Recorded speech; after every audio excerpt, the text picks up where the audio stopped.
Okay, well, it's finally happened. The suspect in the assassination of United Healthcare CEO Brian Thompson has been caught. Now, again, this happened yesterday. So, right after we wrapped up our live stream show, about a few hours later, they caught him. Now, there's a lot more to develop with the story, and folks, due process is necessary. There's probably going to be more evidence into the story, but due to much sleuthing, watching videos, covering analysis, writing down my own notes as well, and I'll be giving my perspective, I think it's only fair that we do at least get an idea of who the assailant is and why they did what they did, including their manifesto and a few other things that must be called into question. Some people have come forward to even describe who he was as a person. I know one of his former classmates has also come out. So let's go ahead and at least pull up this recent video that came out thanks to Case Study QB. Shout out to Case Study QB. I saw you on the live stream on yesterday's show. If anyone's not following Case Study QB, please do so. He has been a phenomenal resource in regards to giving and covering and showing aspects of corporate media that everyone in independent media should be indebted to. So shout out to Case Study QB. Let's play this video. This happens only because an employee at McDonald's in Altoona, Pennsylvania, sees him and says, I recognize him from the news. Now, remember what's interesting is at the hostel, the people that he roomed with said he would never take off his mask, but he would just to put in a bite of food. Obviously, can't eat through the mask. And so here he is eating at a McDonald's. This individual spots him and then calls police. They show up, and the details from the court documents filed in Pennsylvania, and that only pertains to the ghost gun. So he was going to get charged in Pennsylvania regardless because he has the ghost gun, and that's in violation of state firearms laws. But they ask him, have you been to New York recently? And he starts shaking. And that's when the police officers, including the one who arrested him, he's been on the job now only 6 months. That's the moment when they knew that they had him. Prior to that, they did run that identification and it came back negative. So they just call that in over dispatch. They check it with the national database and they say, we don't have a driver's license under it. But that driver's license, the fact that he presented it at the hostel and then had it on his person, another huge clue. And I think that's the reason why the NYPD and us as reporters, as we started to learn more about the types of things that were found on him, it wasn't just that I got a guy that kind of looks like the person we've been seeing in all these images over the last couple of weeks, and that there's a gun. As soon as we found out that he had the ID, at that point, it appeared this was. And it all does go back to that one image from the hostel where he took his mask down when he checked in and presented that fake New Jersey ID. It's only a couple of seconds. Yeah, it's a quick image. Just a few seconds that he takes it down. And from that being pushed out across the national media, an employee at McDonald's says, wait, that face looks familiar. I better call 911, and they catch. Now, right now, there has been a little bit of back and forth on that because it is also being stated that there was a customer at McDonald's, not an employee, that also recognized him as well. So right now, there needs to be more clarification on that. Point is, his face was recognized, but there's some questions that need to be answered, especially as we continue to push forward, because there's some things that kind of don't add up just a tiny little bit. We'll see more into it. Obviously, there's going to be a whole case on this as the talk of Medicare for all, healthcare insurance in America, and much more is going to be the ongoing conversation for 2025. And I will make a statement here. This is going to push many people to once again reignite the conversation for Medicare for all and healthcare in the United States. Now, I don't care where you stand politically.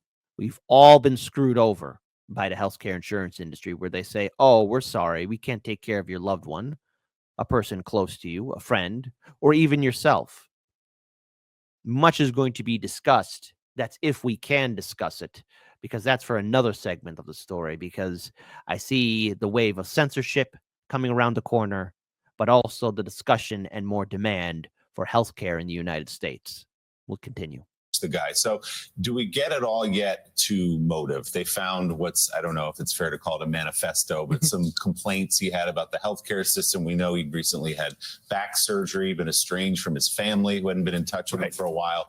What more do we know about motive? Yeah, 3+ pages of kind of By the way, Prim54 says, "Hey, New York City, can you solve all of them other crimes now?" Prim54. Hey, Prim54, you're all right in my book, but you know that ain't gonna happen. Good job, Prim54.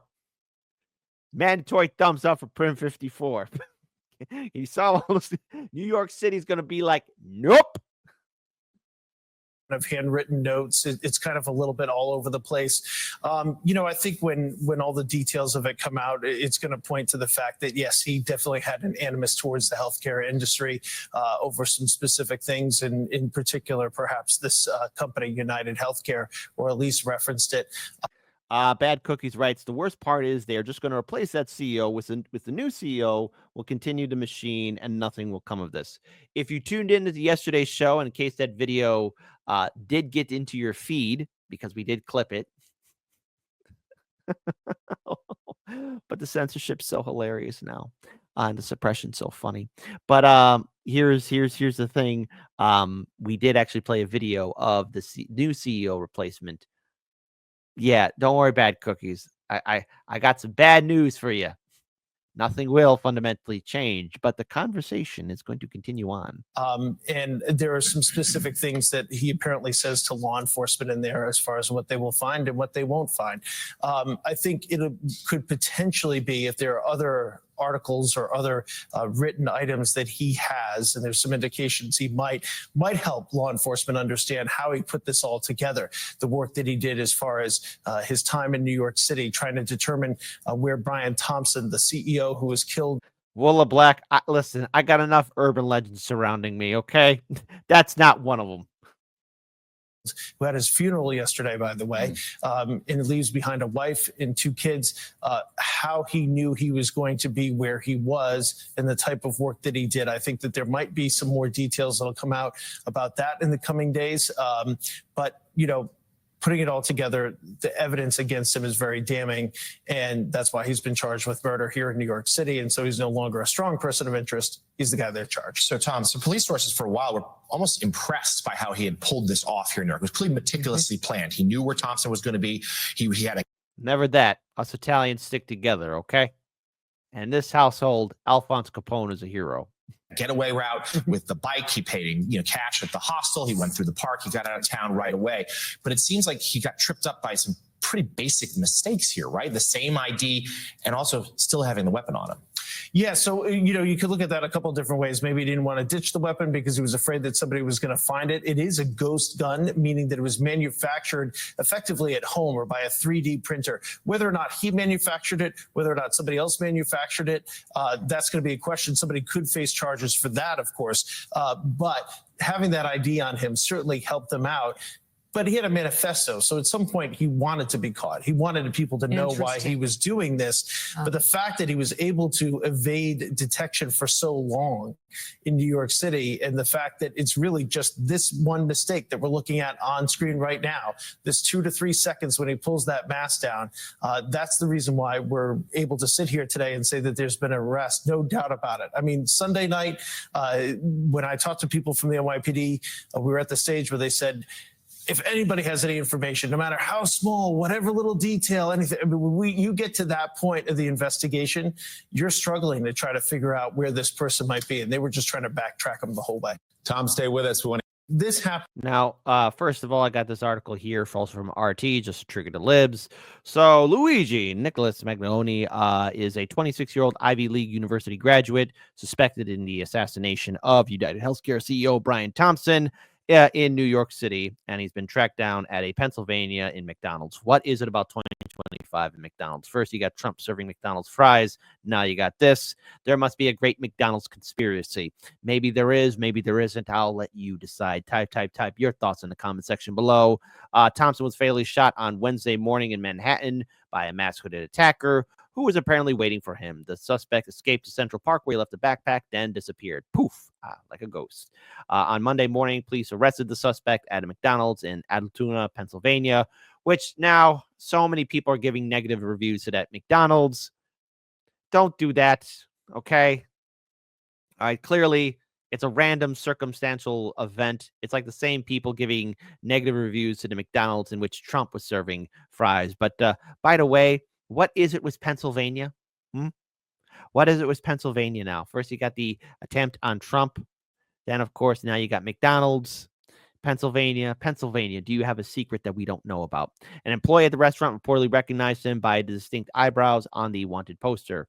The suspect was found with a gun and a silencer consistent with those used in the, again, what happened to Brian Thompson. I gotta be careful because of the YouTube guidelines, but with the deletion of Brian Thompson, NYPD Commissioner Jessica Tisch said in a press conference after the arrest was announced, he was still there eating.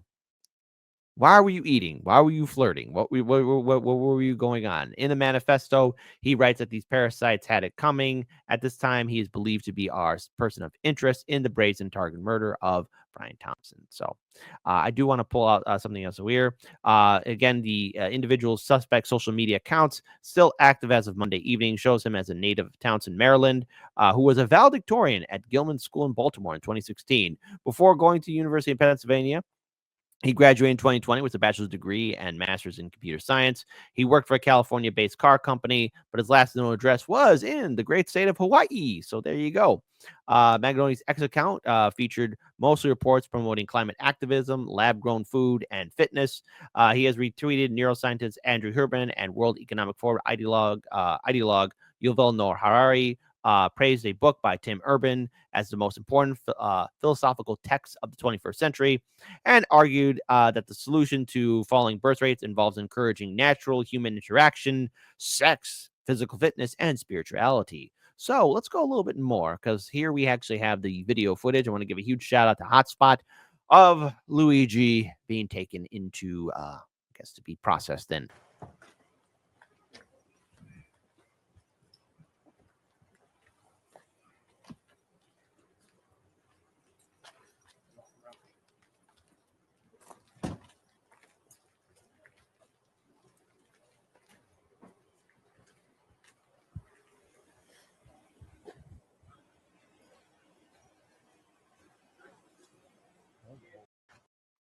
Now, of course, I want to give a shout out to Transgemini. Again, there are many reports still coming in as this story is still developing. But to be clear, there have been reports of him shaking and being concerned.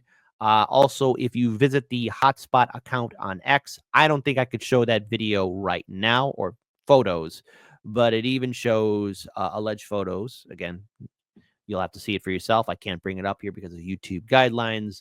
Apparently, Luigi did also wet himself as well. So I can't pull that up because of guidelines on YouTube. But this is something that must be taken into account if he's being treated fairly as well. So we will continue to push forward. I do want to pull this video up here. Shout out to everyone else that's been at least covering and bringing this to awareness, because the story is still developing. Because before we get into his background about who he was, it is important that we at least see what was discovered within his, possessions. Which is why, again, I'm kind of questioning a lot of things around this story. But perhaps maybe until further investigations do come out, we need to look at what the overall method and plans were, and what his overall message was in regards towards what happened to Brian Thompson, the United Healthcare CEO. So, like I said, folks, there's more to this story. Sure thing, Aaron. Well, yeah, I'll say just about an hour ago, I was there inside that courthouse watching as Luigi Mangione walked right past myself and a number of other reporters. He was wearing a blue shirt, blue jeans. He was, of course, handcuffed, and he looked, even in this court appearance, visibly distressed, but he kept his brow furrowed through the duration of this arraignment hearing. And I should say what was interesting, though, Aaron, is you said we haven't heard a statement from the suspect. He did actually speak inside of that courtroom to the judge and to all the folks who were in there, but it was on very selective issues. And I'll just kind of go through what we heard. The judge asked Luigi Mangione a number of questions, first about his identity. So Mr. Mangione confirmed that that is his real name. He initially said that his residence was in Maryland, but then the judge actually pressed him on that. And then he said, actually, I have lived at various addresses, before then ultimately giving an address in Honolulu. Mastermind Hour. I'm keeping this up here so people can read it. But get up and go see the White House counselor right now. Hawaii.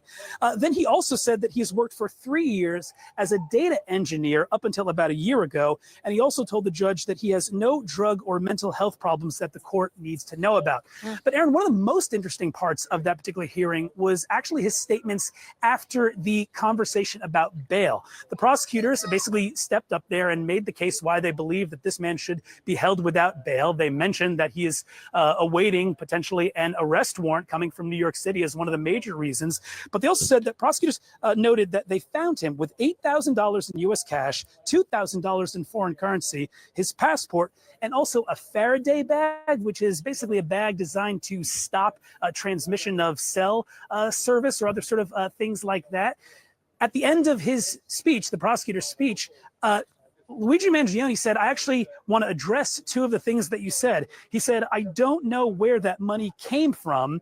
I'm not sure if it was planted. And then he also said that that bag was waterproof. And the term that the prosecutors used when discussing the Faraday bag, the ghost guns, the 3D printed silencer, was the prosecutors used a phrase saying this is criminal sophistication. Luigi Mangione said, I don't know about any of this criminal sophistication when addressing that. But it's just interesting, Aaron, that of all of the things that were mentioned in that court appearance, the two that he noted or took issue with was the currency and then that bag. Aaron?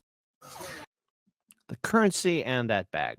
Now, is this a way to cause further confusion? Because let's face it, the legal process is a very fascinating. Each states vary, and of course, there's going to be this is going to be a year-long case. And to quote some of my viewers right now, people are saying that Luigi is going to be a popular name. Step aside, Mario. Oh no, it's me, Mario. Yeah, Mario Luigi has taken over, and so that's what's going on. So it's probably going to be a very popular name, especially amongst Italians. But now let's try to kind of get an idea of who he is, because apparently Luigi did have a back condition that has caused him a lot of problems and could have been one of the many, many reasons for him to act the way he did. Just for a quick reminder, United Healthcare did have earlier this year in spring and in early summer 2 major protests taking place in front of its facilities, its headquarters, because United Healthcare has a long, sad track record, apparently, of denying care. And that's what some of the protesters were bringing awareness to. And I think, as I've brought up before, all of you have shared stories of dealing with your also fantastic healthcare provider and how insurance can just give you the middle finger and say, hey, sorry, we can't help you, but please be sure to pay our fees. Looking forward to living in Hawaii and being healthy. He was excited about getting new people, experiencing new culture. And did he, all right, so I know this was back in 2000, around 2020. Oh, and I want to put a nip on this right now. There's been a going on or ongoing rumor that now there's a crypto coin for Luigi, apparently. Don't buy into it. It's another crypto scam, okay? Just like for those who were suckered in for the Haktua scam, don't do it. Don't do it. Don't do it. There, I'm going to say that again. You want to lose money? Go ahead and go into a crypto scam. See how that works out. Too. So you're coming out of COVID. I'm curious, RJ, did you know where he was working remotely or why he had suddenly decided to decamp to Honolulu? Was there sort of any break in his life or anything that you ever became aware of? No. It's very natural. Our members all have remote jobs, and Hawaii is one of those places that many people would love to live. So we provide kind of an all-inclusive living experience. So it makes it easy for them to move to the islands. Okay, so I know you. Now, this is a person who did live and work with the suspect at the time.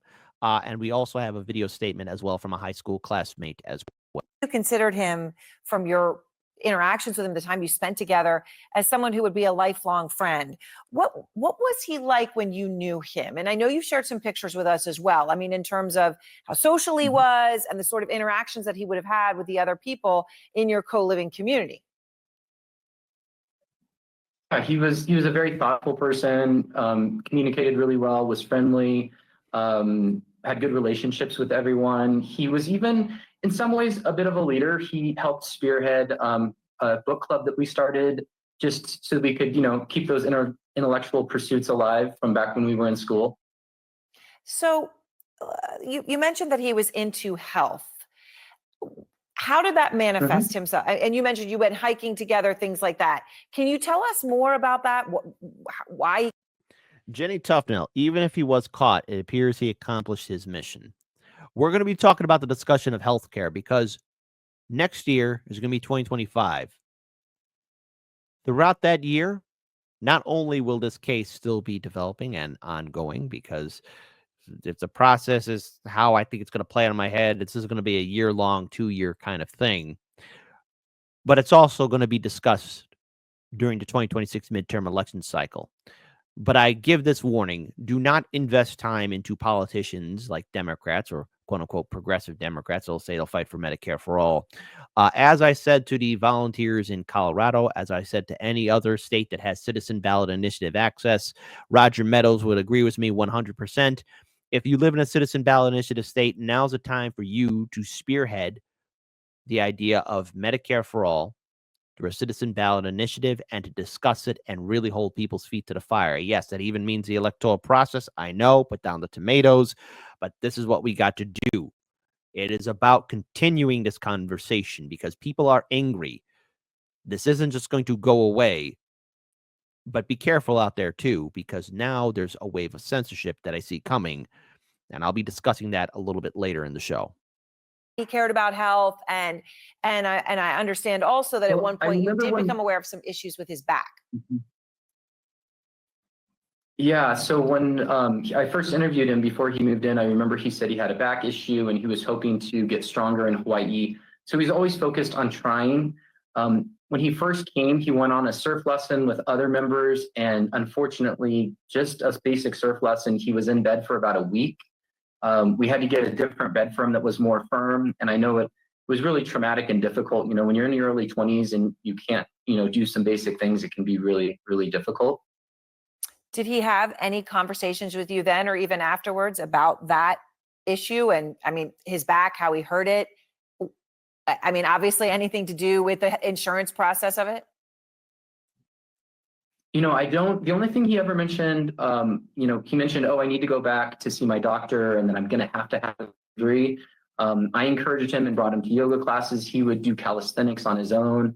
I know he was really focused on being strong and healthy, but it also weighed on him that he knew that there was an impending surgery. So did you, in the context of all the books that you were reading and the book club that he was leading, did you have conversations about any of the issues that, we now even see in the writings that he had on him when he was arrested? I mean, did he talk about, I'm not even maybe as specific as health insurance, but capitalism, anything of that nature? I apologize. I haven't read any of the media that's happened. I heard. So this was one of his former roommates. And so I just wanted you guys to get an idea of what could have led to this. Maybe it's because he wasn't getting proper insurance, or in turn, he was projecting his anger at Brian Thompson. But we also have another interview as well, because again, the interview is just so basic. Sorry that you had to sit through it, but I'm building up to something here. Hang on, folks. I'm building up to it because we're trying to get an idea of who he is, because the more we look into this story, there has to be a rhythm and reason why he did what he did. So this is one of his high school classmates who in turn describes how he came from a very well-to-do family. So he went to an Ivy League school. Pretty much he had a very good squared away life. What causes somebody to snap? Breaking tonight, friends and family of Luigi Mangione shocked to find out that he has been charged with the murder of United Healthcare CEO Brian Thompson. Joining me now is a former prep school classmate of Mangione, Freddie Leatherberry. Freddie, thank you for joining. For you knew him in high school. When you saw his picture, when you heard he had been arrested for this crime, what was your reaction? Well, thanks for having me. I thought it was a joke at first, to be honest. I could not believe this based off everything that I knew about Luigi from 6th grade on through 12th grade. It was just so surreal. By the way, Mouse, if I just noticed that too, I don't know who's doing wardrobe at CNN or any of these corporate media outlets anymore, but it tells me that they're really laying off a lot of people. Okay, that's a different subject altogether, but they're laying off people. They're laying off the makeup department and clothes department. Here. That's why you should tune in every day, because at least when I dress up, I dress professionally. You've known him for that many years. He's only in his 20s right now. What was he like then? Tell me about him. Well, he was everything you could want in a high school student. He was smart. He was driven. He was sociable, athletic. He was in all kinds of clubs. Top of his class, of course, he was a valedictorian. So he really had everything going for him. But he wasn't really snobby. He was humble. He was unassuming and easy to approach. I wasn't personally terribly close with him, but I knew a lot of people who were great friends with him, and I was friendly with him. Okay, so in other words, you went to high school with him, but you didn't know him. So you saw him down the hallway, buddy. Let's be clear. Yeah, you reached out to CNN and be like, hey, look, here's me. And there he is in the far background. And Luigi's like front and center, but you're all the way in back. At any given opportunity. He was a good kid. And your school relatively small compared to a lot of high schools, and thinking about an all boys atmosphere as well, the idea of proximity. Was he political back then? Did you ever hear about him having very strong stances, particularly discontent? You know, that was just not who Luigi was. He was a guy you could have a conversation with, go with the flow, but you couldn't tell which way he would vote or anything like that. Was he an athlete, and did he have or suffer from injuries that you could recall? Okay, so here's, again, corporate media. God damn it. Do I got to do your job for you all the time? All right. Hey, can you please describe Luigi? Explain to us his mental mindset. It's been brought to our attention that he had some health issues, back injury. When did that happen? When did that occur? How did it impact his mindset? Was he engaging with people? Could he do regular activities? You know, let's talk about before and after. Kind of like give us a breakdown, because this is about healthcare.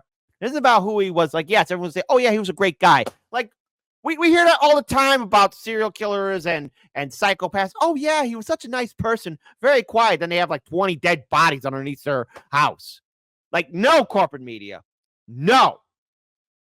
That's why you got Harlan's Media here, because we got to bring up the talk about Medicare for all. And we're going to be talking about the wave of censorship that's coming our way, because a lot of people just don't see things beyond the horizon that I see.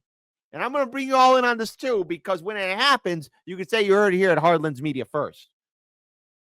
And Taiji is correct. LOL, nerd chasing clout. Well, maybe yes, maybe no. He was an athlete. If my memory serves me right, both track and field and soccer, which are two really tough sports, of course. During his time at Gilman, I can't remember any injuries, to be honest. He comes from a prominent family, I understand, in Maryland. What do you know about them? The Mangiones, everything I've heard about them, are really wonderful people. They're serving the community. Yes. They're serving the community. They're really nice. They're really happy. La-di-da-di-da. This is called avoiding responsibility. Golden Monarch. Filler interview, folks. Aaron's CNN interview is completely filler. It's always, oh, he was such a nice guy. So great. So wonderful. So pretty. All right. No, the bigger conversation has to be about Medicare for all. Now, before anyone starts turning Luigi into a martyr, because we don't know his full mindset yet. What's going on upstairs in his head? Because he right now, at least as it stands right now, his X account exploded, I think, to now 270,000 followers right now, which, okay. But overall, the conversation for Medicare for all, like, yes, what happened? No one had that on their bingo card as we were ending 2024, the year of the dragon. But the bigger conversation is, what happens next to the millions of people that are at mercy from their health insurance providers? And also what's going to happen to our ability to cover this story, because there is that concern, that big old axe of censorship. I want to pull up one more final video about this, because it talks about a little bit of his manifesto. Yes, it's from Fox News. Bear with me, folks. But hey, we're being diverse here. Fox News, CNN, MSNBC, 3 corporate media titans that want to keep you in the dark. We found out that he had grandparents who died in 2013 and 2017, respectively. But there's nothing so far to link anyone in his family to some bitterness against the health insurance industry. All right, well, we need to take a look at the manifesto. Yes, That's a manifesto I think we're going to see. we will see. In fact, I have a quote right here from it if you want to hear something.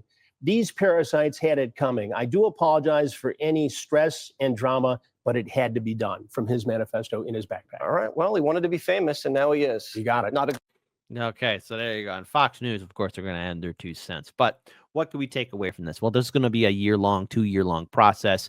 Let's hope justice does work and a certain incident doesn't happen to Luigi, like we saw with a guy, first name Jeffrey, last name E. This is going to be the most high-profile case going into the year 2025 and potentially into the year 2026. But there's a lot of aspects to take away with the actions that Luigi did. I know people are making memes and jokes about it, but the bigger concern is, what does this lie in store for the future of Medicare for all healthcare in the United States? We all know our political ruling class doesn't support it. We know that corporate media is quick to censor it. And we also know for the fact that there's a way in which right now there's talk about further censorship. This action that took place last week has caused a ripple effect in our political and social landscape. The actions of Luigi and what happened to Brian Thompson are going to resonate into next year. So in order to follow this story and to do more on it, stay tuned to Hardlands Media. And we're only just scratching the surface of it. But this is who he is. He comes from a well-to-do family. Apparently had a very good education, had a back injury. But we're just only getting the small aspects of this. Is there more to the story? Is there the point of, is there anyone else that was involved in it? Is there any other factors to add in here? Because just so you all know, Brian Thompson and United Healthcare also had some issues with a thing called insider trading, a lot of money going around. Things are starting to stink a little. And we need to observe the greater picture and not just be focused on one aspect. Because now this is a wide-ranging effect going into next year.